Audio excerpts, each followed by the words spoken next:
Assalamualaikum warahmatullahi wabarakatuh.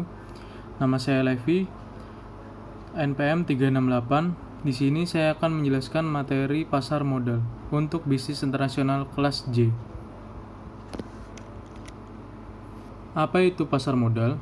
Pasar modal adalah sarana bertemunya perusahaan maupun institusi lain yang membutuhkan dana dari masyarakat untuk pengembangan usaha, ekspansi, penambahan modal kerja, dan lain-lain, dengan masyarakat yang hendak menginvestasikan dana mereka. Berikutnya ada manfaat dari pasar modal. Manfaat pasar modal dirasakan oleh negara, investor, maupun emiten. Tidaknya, ada dua fungsi pasar modal bagi perekonomian negara. Yang pertama, sebagai sarana pendanaan usaha atau sebagai sarana bagi perusahaan untuk mendapatkan dana dari masyarakat pemodal atau investor. Manfaat yang kedua, sarana bagi masyarakat untuk berinvestasi pada instrumen keuangan seperti saham, obligasi, reksadana. Berikutnya ada manfaat pasar modal bagi negara. Selain dua fungsi utama yang telah disampaikan sebelumnya, ada beberapa manfaat pasar modal. Yang pertama, sebagai salah satu sumber pendapatan negara. Pendapatan yang didapat dari pasar modal ialah berupa pajak. Setiap pajak yang dikenakan dalam transaksi di pasar modal bisa masuk ke kas negara dan dicatat sebagai pemasukan. Manfaat berikutnya adalah menarik investor asing ke dalam negeri. Jika pasar modal dikelola dengan baik, maka investor asing akan tertarik untuk menanamkan modalnya di Indonesia. Dengan adanya investor asing, perusahaan bisa mengembangkan bisnis menjadi lebih luas lagi. Seperti yang sudah disinggung sebelumnya, perusahaan-perusahaan yang semakin tumbuh besar berjalan beriringan dengan kemajuan ekonomi suatu negara. Berikutnya adalah manfaat pasar modal bagi investor dan masyarakat. Manfaat pasar modal bagi investor dan masyarakat. Yang pertama adalah mendapatkan keuntungan. Salah satu keuntungan yang didapatkan adalah dividen dari investasi di pasar modal dalam bentuk saham. Apabila saham yang kita investasikan nilainya terus meningkat di pasar modal, akan menjadi keuntungan yang sangat besar. Manfaat yang kedua adalah menambahkan alternatif berinvestasi. Manfaat pasar modal bagi masyarakat berikutnya adalah menambahkan alternatif berinvestasi. Kini masyarakat juga bisa berinvestasi di pasar modal tanpa modal yang besar. Contohnya, diinvestasikan reksadana. Calon investor bisa berinvestasi hanya bermodal awal di bawah 500.000. Ada produk pasar modal. Ada 4 produk pasar modal yang diperdagangkan di Indonesia, yakni saham, reksadana, obligasi, dan derivatif. Keempatnya bisa dipilih sesuai dengan kebutuhan Anda dalam berinvestasi. Yang pertama ada saham. Saham adalah bukti kepemilikan seseorang atau badan atas suatu perusahaan sebagai klaim terhadap penghasilan dan kekayaan perusahaan tersebut. Keuntungan saham berupa dividen, yaitu pembagian keuntungan perusahaan kepada pemegang saham berdasarkan kepemilikan saham. Dividen diberikan setelah RUPS. Yang kedua ada capital gain, yaitu harga jual lebih tinggi dari harga beli. Resiko dari saham adalah capital loss, yaitu harga jual rendah dari harga beli. Yang kedua ada resiko likuiditas, yaitu perusahaan dinyatakan bangkrut oleh pengadilan atau perusahaan tersebut dibubarkan. Selanjutnya ada jenis saham berdasarkan hak klaim. Yang pertama, saham biasa atau common stock. Hak klaim terakhir saat perusahaan likuiditas. Hak suara proporsional dalam RUPS, mendapatkan dividen, hak memesan efek terlebih dahulu. Yang kedua ada saham preferen atau preferred stock. Hak klaim diprioritaskan saat perusahaan likuidasi. Tidak memiliki hak suara dalam RUPS, dividen jumlah tetap setiap tahun, memiliki opsi konversi saham biasa. Ada obligasi. Obligasi adalah surat utang jangka menengah panjang yang dapat dipindahkan yang berisi janji dari pihak yang menerbitkan untuk membayar imbalan berupa bunga pada periode tertentu dan melunasi pokok utang pada waktu yang telah ditentukan kepada pihak pembeli obligasi tersebut. Keuntungan obligasi. Yang pertama, mendapatkan kupon, fee atau nisbah secara periodik dari efek bersifat utang yang dibeli. Yang kedua, memperoleh capital gain dari penjualan efek bersifat utang di pasar sekunder. Yang ketiga, memiliki resiko yang relatif lebih rendah. Resiko dari obligasi, resiko ketika penerbit obligasi gagal bayar atau bisa memberikan pokok dan bunga tepat waktu, sesuai jatuh tempo.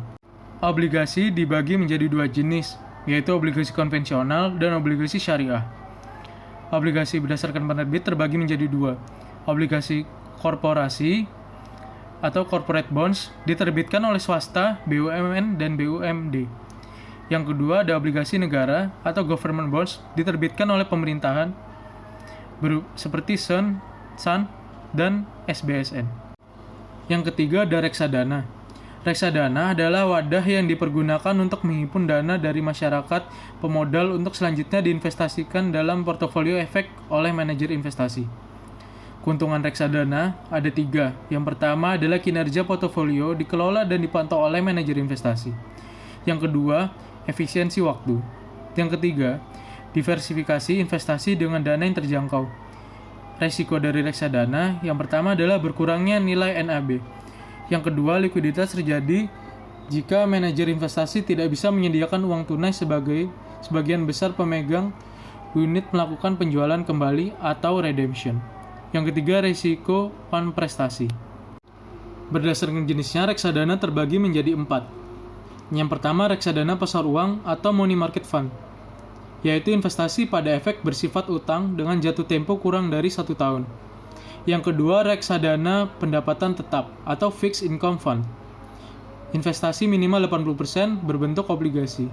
Yang ketiga adalah reksadana saham atau equity funds, yaitu investasi minimal 80% berbentuk saham. Yang terakhir ada reksadana campuran atau discretionary funds, campuran efek yang bersifat ekuitas, utang, dan instrumen pasar uang. Yang terakhir ada derivatif. Derivatif merupakan kontrak atau perjanjian yang nilai peluang keuntungan terkait dengan kinerja aset lain. Aset lain ini disebut sebagai underlying asset. Berikut ini adalah lembaga yang terkait dengan pasar modal. Yang pertama ada Bapepam atau Badan Pengawas Pasar Modal. Bapepam mempunyai fungsi menyusun peraturan di bidang pasar modal, menegakkan peraturan di bidang pasar modal, pembinaan dan pengawasan terhadap pihak yang memperoleh izin usaha, persetujuan, pendaftaran dari Bapepam, dan pihak lain yang bergerak di pasar modal. Yang ketiga, menetapkan prinsip keterbukaan.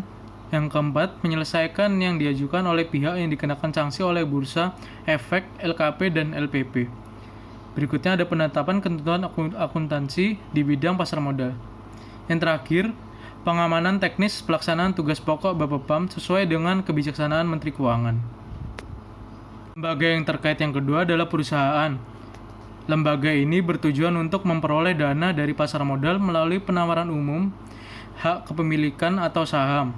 Dalam hal ini perusahaan berperan sebagai emiten. Lembaga berikutnya adalah SRO atau Self-Regulator Organization, adalah organisasi yang berwenang membuat peraturan sendiri untuk kegiatan usahanya. Contohnya ada Bursa Efek, adalah pihak yang menyelenggarakan dan menyediakan sistem atau sarana untuk perdagangan efek pada saat ini. Di Indonesia ada satu Bursa Efek, yaitu Bursa Efek Indonesia. Nah, yang kedua ada lembaga clearing dan penjaminan atau LKP, adalah lembaga yang menyelenggarakan jasa clearing dan penjaminan penyelesaian transaksi bursa. Lembaga memperoleh izin usaha sebagai LKP adalah PT Clearing Penjaminan Efek Indonesia atau KPEI. Selanjutnya ada lembaga penyimpanan dan penyelesaian atau LPP, adalah lembaga yang menyelenggarakan kegiatan kustodian sentral bagi bank, kustodian, perusahaan efek, dan pihak lain. Lembaga yang memperoleh izin usaha sebagai LPPP adalah PT Kustodian Sentral Efek Indonesia atau KSEI. Lembaga berikutnya adalah perusahaan efek. Perusahaan yang mempunyai aktivitas sebagai berikut. Penjamin emisi efek. Sebagai penjamin emisi efek, perusahaan melakukan kontrak dengan emiten untuk melakukan penawaran umum atau tanpa kewajiban untuk membeli sisa efek yang tidak terjual. Berikutnya, perantaraan perdagangan efek. Perusahaan memperdagangkan efek untuk kepentingan sendiri maupun kepentingan nasabah. Yang berikutnya ada manajer investasi. Pihak yang kegiatan usaha pengelola portofolio efek untuk para nasabah atau pengelola portofolio investasi kolektif untuk sekelompok nasabah. Kecuali perusahaan asuransi dan pensiun dan bank yang melakukan sendiri kegiatan usahanya berdasarkan perundang-undangan yang berlaku. Lembaga yang berikutnya ada penasihat investasi. Pihak yang memberikan jasa penasihat mengenai penjualan ataupun pembelian efek. Lembaga berikutnya adalah lembaga penunjang pasar modal, seperti Biro Administrasi Efek, Kustodian, Wali Amanat. Lembaga berikutnya ada profesi penunjangan pasar modal, terdiri dari akuntan, konsultasi hukum, penilai, notaris, dan profesi lain yang ditetapkan dengan peraturan pemerintah. Baik, selanjutnya ada contoh kasus perdagangan saham PT Ultra Jaya Milk Tbk. Kasus ini bermula dari adanya penelahan Bapepam mengenai kemungkinan adanya upaya manipulasi transaksi dengan pola dominasi transaksi beli yang menimbulkan market impact change terhadap volume dan harga saham PT Ultra Jaya Milk yang cukup signifikan, yang dilakukan oleh 6 anggota Bursa Efek pada periode perdagangan 18 April sampai dengan 28 Mei 2001. Berdasarkan pemeriksaan dan penelaahan atas data atau dokumen dan pihak-pihak terkait dalam kasus dimaksud, ditemukan hal-hal sebagai berikut. Yang pertama, transaksi saham Ultramilk yang dilakukan oleh saudara Ivan Yuliavan Tausan mengalami pertemuan sebanyak 10% dengan tidak mengakibatkan perubahan kepemilikan sehingga dalam hal ini telah melanggar pasal 91 UU PM. Yang kedua, transaksi tutup sendiri atau closing atas nama PT Ultra Jaya Milk yang dilakukan oleh PT Berkat Agape Capital melalui anggota bursa PT Makindo Securities tidak mengakibatkan perubahan kepemilikan sehingga dalam hal ini melanggar pasal 91 UU PM.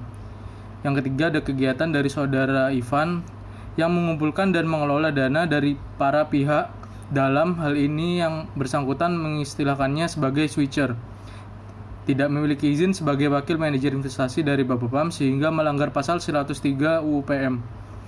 Berikutnya ada PT Pratama Panaganarta mengetahui dan membantu kegiatan yang dilakukan oleh saudara Ivan sebagai manajer investasi yang tidak memiliki izin dari Bapepam. Yang terakhir ada transaksi sebanyak 10 kali yang dilakukan oleh saudara Ivan dan transaksi tertutup sendiri sebanyak 1 kali yang dilakukan oleh PT Berkat Agape Capital, tidak signifikan dibandingkan dengan frekuensi transaksi yang dilakukan oleh keduanya. Di samping itu juga belum adanya realisasi keuntungan yang diperbolehkan oleh kedua nasabah tersebut. Berdasarkan hasil pemeriksaan tersebut, Bapepam menetapkan bahwa sesuai pasal 102 ayat 2 huruf A Undang-Undang Nomor 8 Tahun 1995 tentang pasar modal, saudara Ivan, PT Pratama Panaganarta, PT Berkat Agape Capital, dan PT Makindo Securities dikenakan sanksi administratif berupa peringatan tertulis.